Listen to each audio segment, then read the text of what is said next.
Hello, Shashwati, are you there? Oh, welcome. Hi. Welcome. Hi. Nice to see you. Hi, nice to see you too, Auntie. Sir, let me introduce Dr. Shashwati. Uh, she is currently working in University of Chicago Medical College, specialist in pediatric and adolescent gynecology.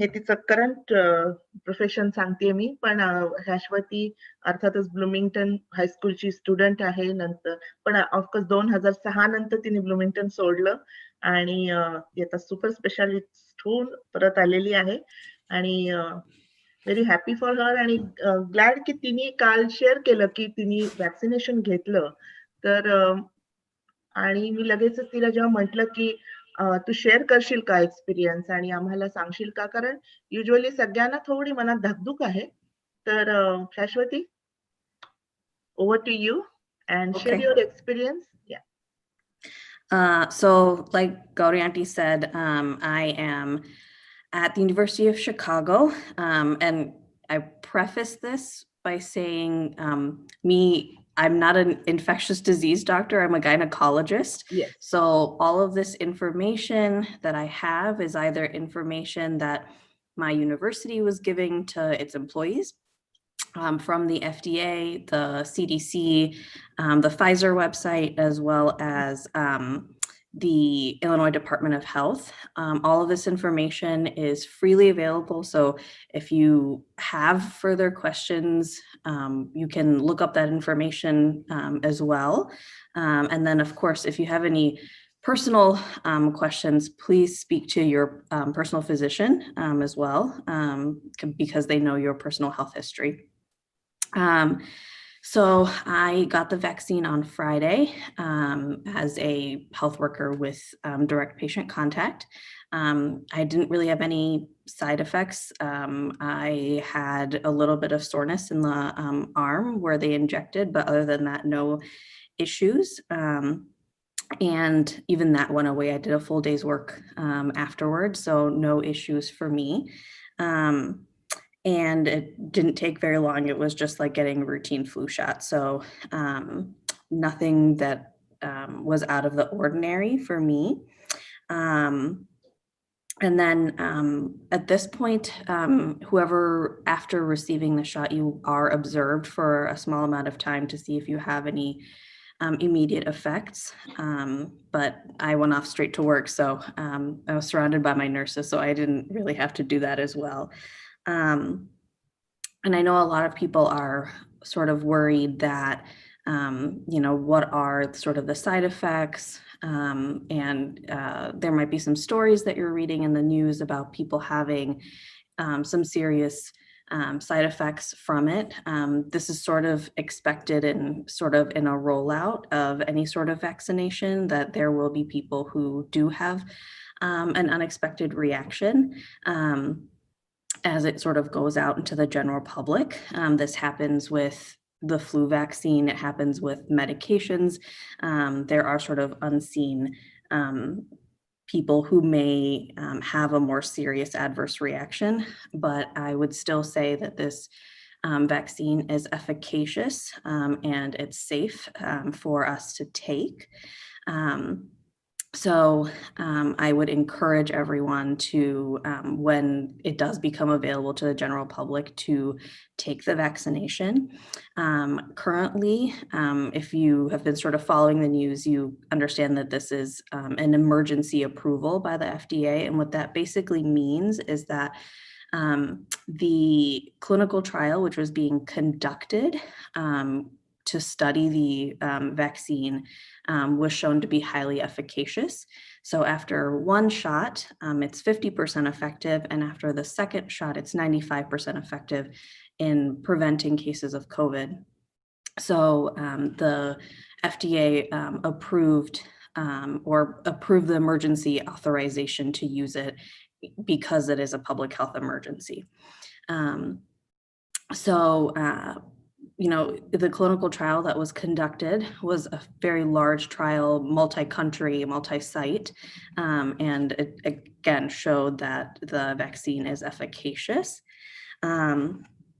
So like I said, I would definitely encourage you to take it. In terms of a special population, I do feel comfortable counseling. If there's anyone on this call that is thinking about pregnancy, going to be pregnant, or is pregnant, or going to be breastfeeding at that time. I know there's some concerns about that, but the CDC, the FDA, as well as the governing body of obstetrics and gynecology, ACOG, as well as SMFM, which is the governing body for high-risk obstetrics, have said that pregnant women or women planning to be pregnant should not refrain, and then they do encourage taking the vaccine. So that's a special population I feel qualified to counsel about.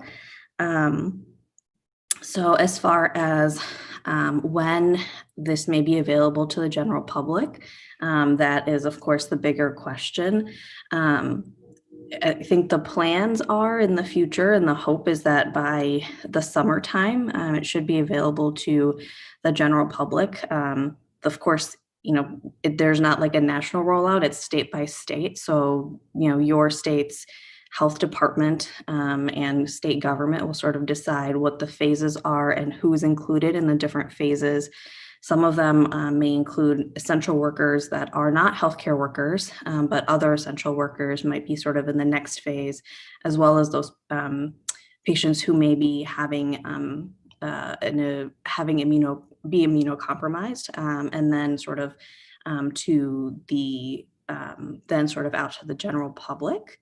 And as far as how it will be administered, it will likely be once the stock is large enough and available to the general public, it will likely roll out like the flu vaccine is rolled out, where you should be able to avail of it at either your doctor's office or at Walgreens, CVS, sort of where you would also routinely get a flu shot every year. So those are sort of the very basic questions or that I can sort of cover at this time. But like I said, my experience was very smooth, without any issues, no problems. And I haven't heard anything from my institution about issues at our institution as well, which is a fairly large institution. And we started on Friday and sort of continued through the weekend. And we'll plan to do so continuing forward. That's what I have very quickly. So, and does anyone have questions that I may be able to answer for you? Yeah. If anyone has questions, please unmute yourself and please go ahead. So when is your second shot? My second shot will be in early January. Okay. So mine will be 21 days after Right. The first one, because I got the Pfizer vaccine. Glad to know that it was very smooth for you. Yeah, no, I mean, our scheduling was, and of course, I work at a large institution that was preparing for it. So the whole process was very smooth and without any issues.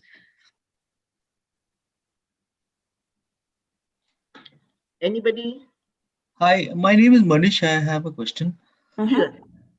So I heard about one case where one nurse received a vaccine and she collapsed while receiving the vaccine.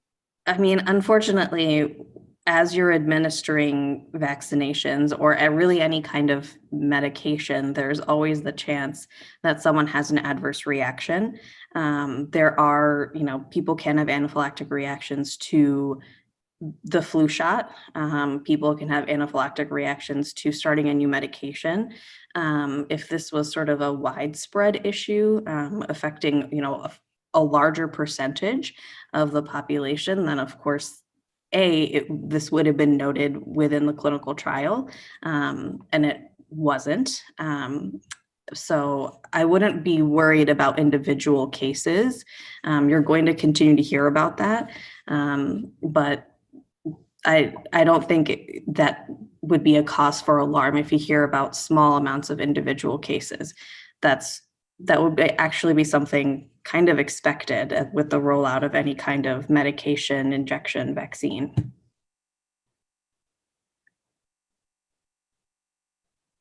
Other questions? Hi, Shashwati. Hi. Yesterday there was a news that virus is mutated. So will your vaccine work for that, or what? Yeah, that's a great question. I think at this point, I think you're talking about referencing the news coming out of London about from England about maybe a different sort of mutation. I don't know too much about it, so I can't speculate. But at this point, I think at this point, the goal would be to continue with vaccinating the most amount of people that we can through what the vaccine that we have.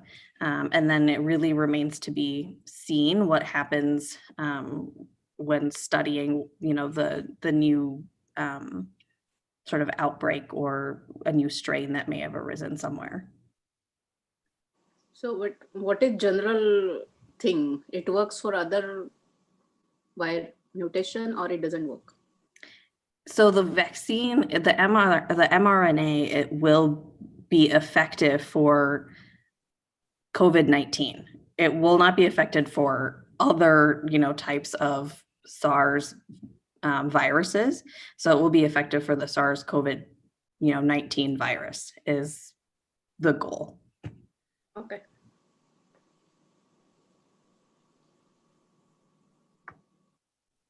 Next question, please. Hey, hi Shashwati. This is Hi. Rohini Mehta. So I'm asking this for one of my relatives. So if a person already had COVID, should they still take the vaccine or they don't need to? So the general consensus at this time and the directions are that even if you have gotten COVID in the past, you should still be vaccinated. There's not sort of conclusive data about prevalent antibodies and how long those last in COVID patients. So the consensus is that even if you've had COVID in the past, you should still receive a vaccination. Okay, thank you. Hi Shashwati, this is Amrita. Hi. Hi. So my question is, as you mentioned that for general public, this vaccination will be available sometime in spring, summertime. Okay. So usually springtime is also another time where the flu vaccination is available. So do you know if we can do both at the same time, or there has to be some amount of gap between those two, something like that? Yeah, right now the recommendation is not to do 2 vaccinations at the same time. So right now they're saying if you're getting the COVID vaccine, you should just get the COVID vaccine. Of course, as there's sort of a larger rollout, those recommendations could possibly change. Okay, thank you. Hi, Shashwati. This is Pushpa. Hi. So my question is, with this COVID-19 vaccine, do you need to get revaccinated after a certain period of time, or it is once you get all the shots, you are good for the pretty much your life? Do they say anything about revaccination with this particular vaccine? No, there's no talk about revaccination or a booster as yet. Okay, thank you. Question विचारताना तुम्ही video सुद्धा unmute केला तरी चालेल. Next question please. Hi Shashwati, yes, Pallavi. So I just have a question, like how about kids? Is the vaccine like they will be having same dosage and the strength, or is it kind of different for the kids? Yeah, so currently the vaccine is approved for above 16. So a pediatric vaccine has not yet been approved or authorized. I think the goal is next to initiate a pediatric vaccination. So at this point, there is no vaccination for children under the age of 16.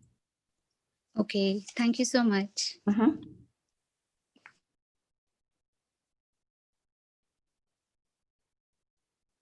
Anything else?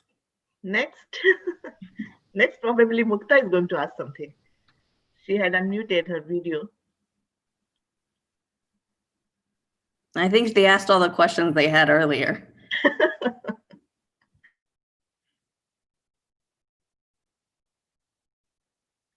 Well, if there's, no one else has any questions, I think you guys all asked really pertinent, valid questions. And these are all things that everyone is sort of taking into account. And, as the clinical trial, it's still not over. It's still continuing, and we'll definitely have, more information and more data, and more sort of information available for the general public as the clinical trial continues and as well as the rollout continues. And so, if there's sort of things that we aren't exactly 100% sure of right now, as we get more data, I think that some of those questions will be answered. But at this point, this is what we have against something that is definitely changed stuff for everyone across the world. And I think this is the best thing that we have. And so when it definitely becomes available, or you get informed that, it is available for you, I would definitely encourage people to avail of the vaccination. And, the more people are vaccinated, the more, immunity that we have as a whole. So that's the biggest thing. Okay. Hey, Shashwati, just one more question. Yeah. This is Vinny again. So, say tomorrow we get a vaccine, say me and my husband, we get a vaccine, and our kids won't be vaccinated. So, can we still become a carrier for them? Or once we are vaccinated, we cannot be a carrier?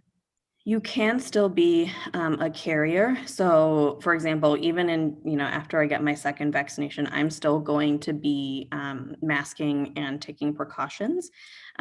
There's not conclusive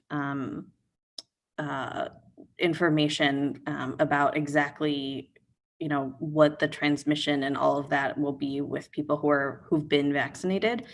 So, the current thought is that even if you are vaccinated, you can still transmit COVID. So, healthcare workers are still going to be, the ones of us that are vaccinated are still going to be masking and being cautious and taking precautions. Thanks.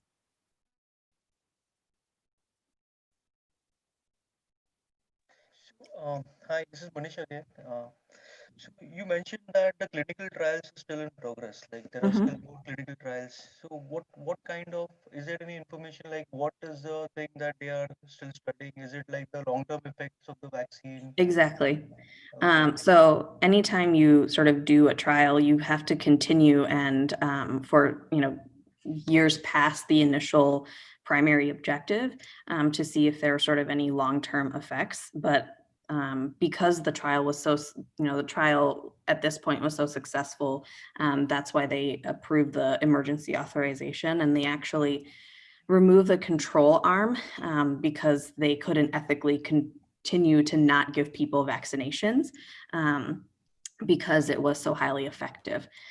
So yes, while the trial continues, it will be a more long-term study and more of those questions about sort of, are you, what is your, can you still transmit, and, long-term effects and all of that will be part of the continuing trial. Okay.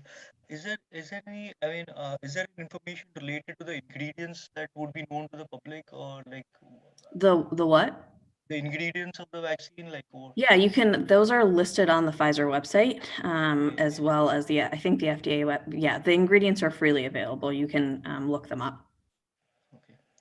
My question is actually related to the metals that would be present, the heavy metals like aluminum and all in the vaccines. So I can actually read you if you want to know. So it contains potassium chloride, monobasic potassium phosphate, sodium chloride, dibasic sodium phosphate dihydrate, sucrose, and then several lipids that are really long and but basically cholesterol derivatives, and then the mRNA. And that's all that's in the vaccine. Okay. Thank you.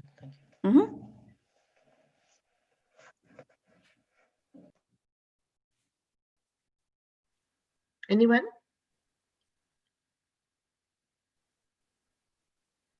You have answered Madhuri has some question. Okay.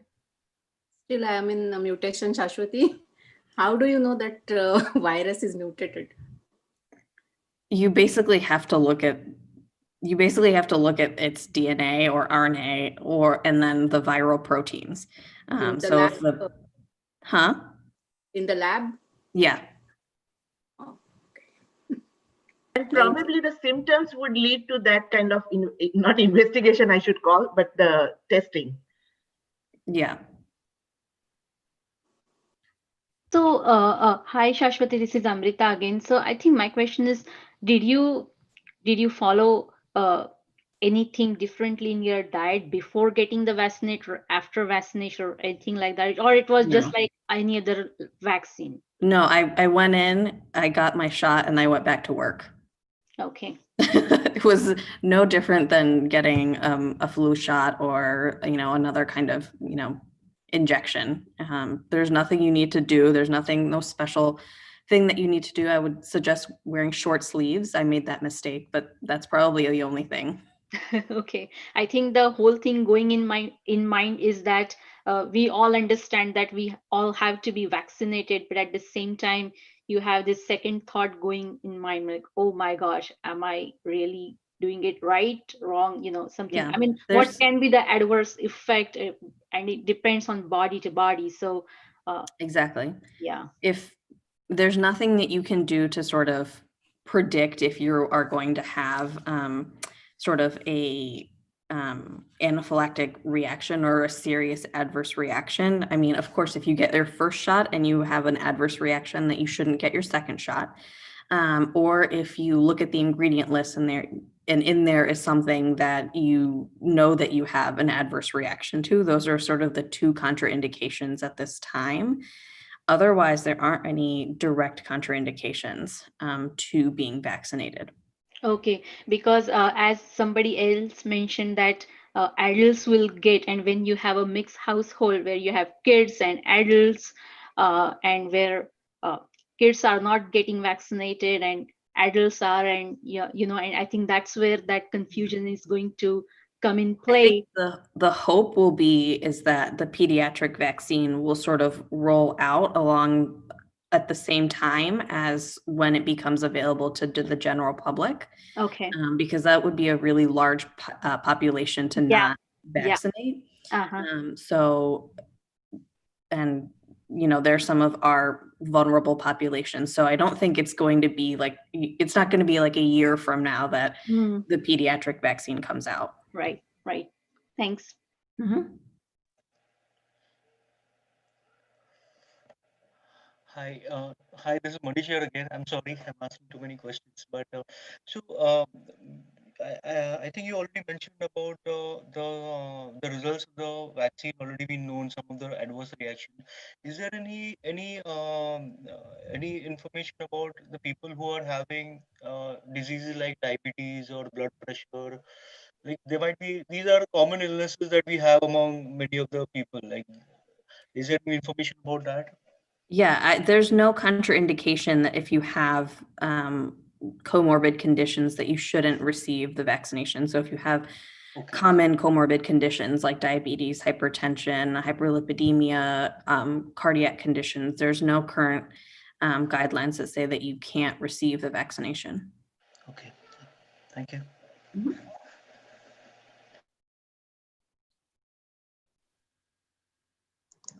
Wow. Hi.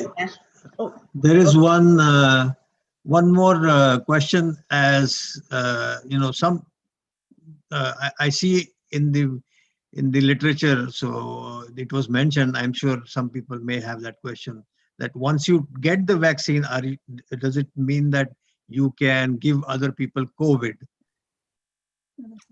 Yeah. So, like I said, you can still possibly transmit. So even if you are vaccinated, I will be continuing to wear my mask at work and continuing to do that going forward. It basically, what it does is that once you're vaccinated, you protect yourself. And so, but that doesn't necessarily mean that you are not protecting everyone else. Once once we sort of reach the point where almost everyone is vaccinated, just like other diseases, like, the things that we're normally vaccinated against, chicken pox and, mumps and rubella and all that other stuff that you get as a child, it's the same concept where once you're vaccinated, you're protected. And then once everyone is vaccinated, everyone is protected.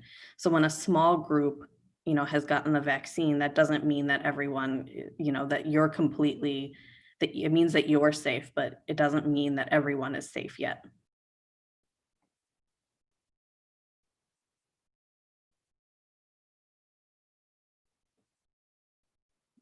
So that means you can give it to us still. Yes, that is definitely still Okay. a possibility. Yeah. But just getting the vaccine doesn't mean you will give it. You have to get it from the somewhere. vaccine is not a live. It's not a live vaccine. It is an mRNA, so it is inactive. So if you have gotten the vaccine, that doesn't mean that you can give it to someone. If you are vaccinated and you interact with someone that has active COVID, you can then pass it on to someone else. But the likelihood that you will then develop symptoms is low. I think that's the best way to sort of think about this. Thank you so much, Dr. Pradhan. Yeah, no problem. You answered all our concerns, questions, and gave some confidence to go for it. Thank you so Yes, much. absolutely. Go for it. Okay, well, thanks for having me. Thank you. We Yeah, should no be problem. thanking you. Okay. I think we should keep track what happens after the second one also. Yeah.